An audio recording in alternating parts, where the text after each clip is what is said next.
In modern America, people are often so disconnected from where their food comes from. Sourcing locally grown food can hold many benefits, not only to the consumer's health, but also benefits the local community positively. In cities all over the country, finding locally grown food can be just as hard as finding a place to produce the food. A solution to this problem can be found by thinking outside the box to find spaces in cities to produce food, and in doing this comes with benefits associated with consuming locally grown food. It is important to know who is growing the food and how they are growing it.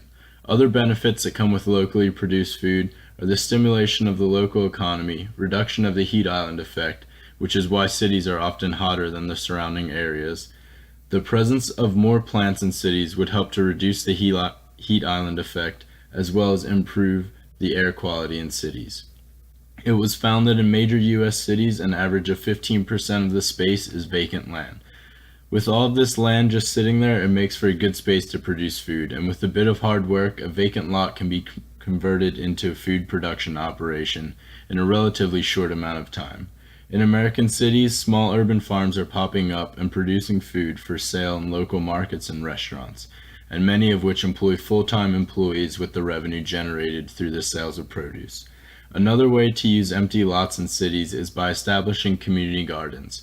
A community garden is a space where citizens of the local community pay a small membership fee to reserve a plot in the garden so that they can grow their own food, most of which are not in profit and allow people to grow what they want, and by growing their own food it is far cheaper than buying it in the grocery store, as well as healthier. In Boone, there is a community garden just off of 321, and for a fee of $20 to $40, a plot can be reserved for the entire season. Community gardens take abandoned, overgrown lots and convert them into well-maintained and clean gardens, while making use of the space by producing food to feed people. Another way that food can be produced, even in the most urban cities, is through rooftop farming.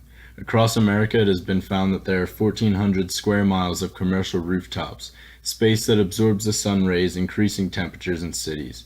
Benefits of rooftop farming include producing food in a space that otherwise had no use, reducing stormwater runoff, reducing the heating and cooling loads of buildings, and reducing the heat island effect in cities.